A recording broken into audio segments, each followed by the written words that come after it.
Be more than human. And welcome back to the channel. My name is J.R. Carroll. I am the author of the More Than Human novels. And today we are going to talk about my top 10 favorite books so far in 2024.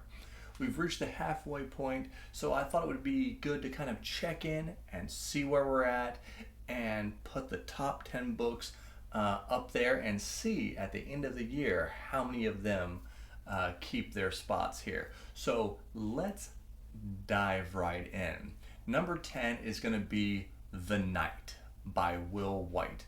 This is the third book in his new series, The Last Horizon. And if you guys don't know Will White, he is the author of the Cradle series, which is one of my favorite series of all time.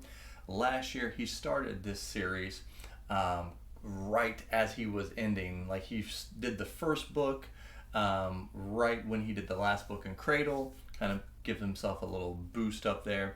These are short, just funny books. If you're into Cradle, it's very similar to Cradle. They're very easy to read, not super deep, at least not yet. I still prefer Cradle, but these are very fun books, especially if you're in some kind of a rut. You can just jump into these, knock them out real quick, and have a good time. Now, number 9 is going to be Alloy of Law, Era 2 for Mistborn.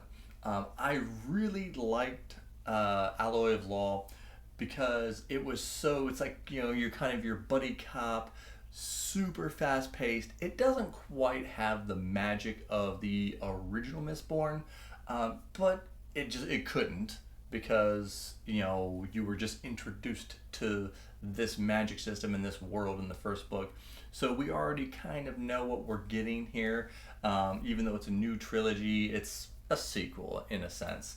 But again, kind of like The Night, very fun, shorter and super fast paced, and I can't wait to finish out the second Era trilogy.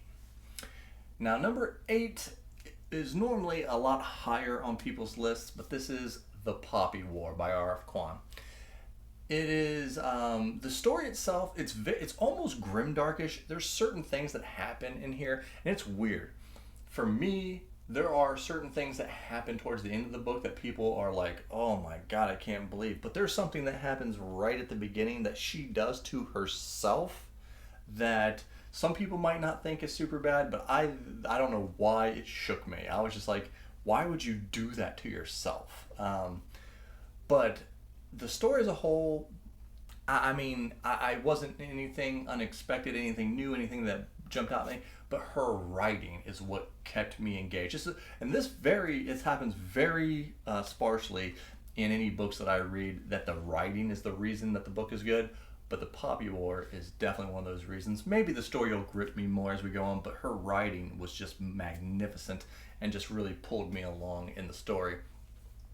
But if you guys are liking these kind of top 10 check-ins, what's the best, make sure you like and subscribe, do all that good stuff. Check out the Discord, the link is below. But let's get into number 7. And I'm grouping all these books. I read a bunch of the Iron Druid this year, and also interviewed Kevin Hearn, if you want to check that out. But yeah, the Iron Druid, again, short books. They are somewhere in the realm of urban fantasy, of course.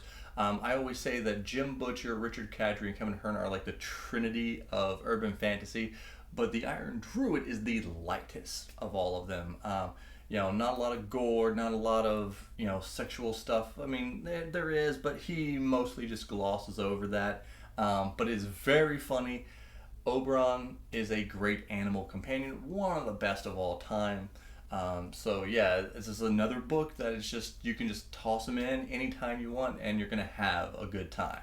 So let's go on to number 6, a little bit more serious book, Empire of the Damned by Jay Kristoff. Now, last year I read the first book, and it was it's weird how I find myself being one of the few people that are in the middle on certain books. Like a lot of people thought that this like Empire of the Vampire was trash, trying to be too edgelordy, and other people thought it was like the best thing that they have read. I found myself in the middle.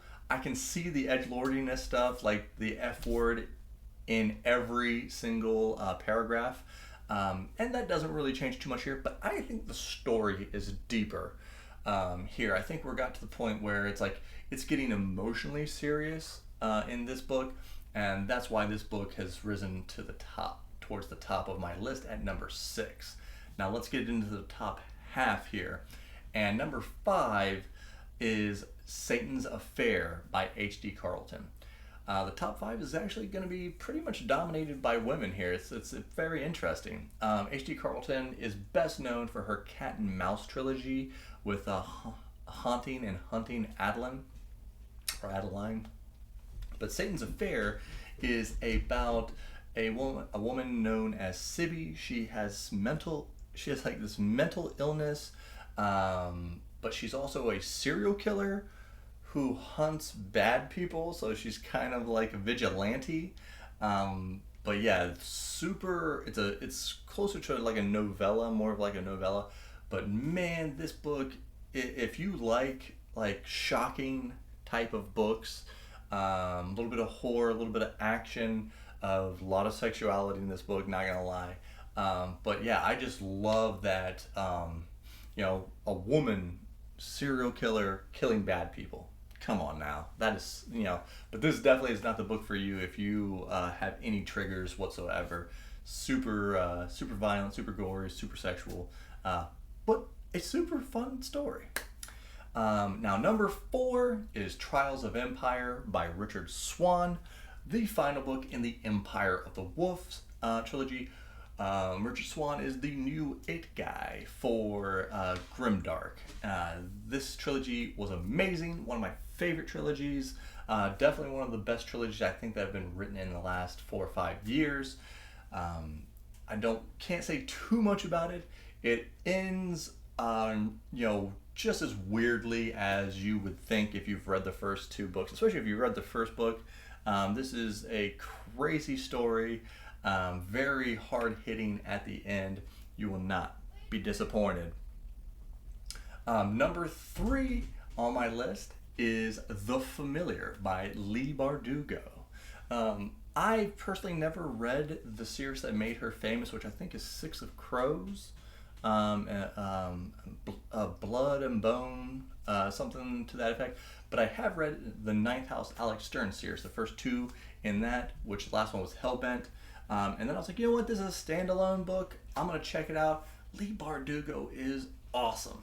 This book was so entertaining, kind of a different concept. The character, there's only a little bit special about this character, which makes it like, she's not super powerful or anything. There's, she's a servant that happens to have a tiny bit of magic to her, and her semi-noble family wants to exploit her abilities for financial gain. And then there's just a whole bunch of other stuff, unravels magically and non-magically around her. And the ending, there's 2 twists at the end of this book, and might be the best twists I've seen in any book this year. Amazing. Leigh Bardugo is great. Now number 2 is going to be a surprise to a lot of people. It's called A Fate Inked in Blood. Technically, this is considered a romantasy book.